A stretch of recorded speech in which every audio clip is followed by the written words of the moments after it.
I've been training to be a championship sprinter since I was 8 years old. With the help of my parents, my coaches, and my teammates, I did it.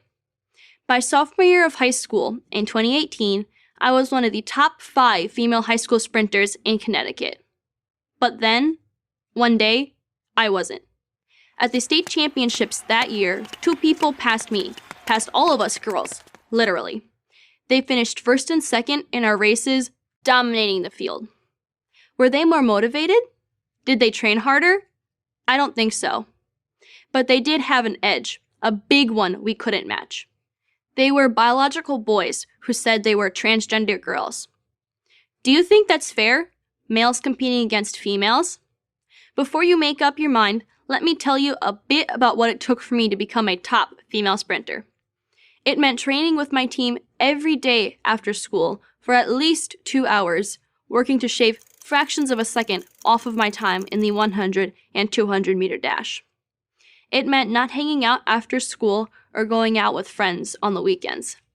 It meant getting up early every Saturday morning and competing all day at a meet. It meant not indulging in any of the things that might cost me my dream. And here's the thing about the 2 biological males that took the top 2 girls' medals in the state of Connecticut. Their times were not even good enough to qualify them to compete in the state championships on the boys' team. Let me say that again in case you missed it. Their times were not good enough to qualify them for the boys' state championships. But 2 years in a row, they won first and second place competing against the girls. All in all, these 2 biological males won 15 women's state championship titles. Some in the media have accused me of being a sore loser. They tell me to run harder. But the biological changes that males go through during puberty are so significant, they gain an insurmountable advantage in strength and in speed. That's why boys always competed against boys and girls against girls. U.S. runner Allison Felix is an inspiration to me. She's the fastest female sprinter in the world. Her lifetime best for the 400 meters is 49.26 seconds. But based on 2018 data, nearly 300 high school boys in the U.S. alone could beat that record. What we are talking about then is not just boys taking women's trophies, though they are. And we aren't talking about biological boys taking women's athletic scholarships, though they'll do that too. When biological boys are allowed to compete against girls in sports like track, where the differences in performance are so great, we are talking about girls getting shut out, never getting the chance to win or even compete at all.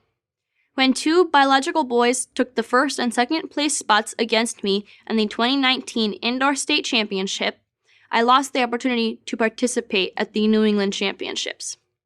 I lost the chance to be scouted by top coaches, possibly even to win scholarships. Right now, biological boys are being allowed to set records on the girls' team, deleting girls' records, erasing the achievements of actual girls, and setting a standard probably no girl can meet, no matter how much she trains or how hard she tries. The reason that we have girls' sports in the first place is to give female athletes with talent, hard work, and dedication an equal opportunity to shine and be recognized. But girls will never have that opportunity if they are forced to compete with biological boys in sports like track and field, softball, volleyball, or basketball.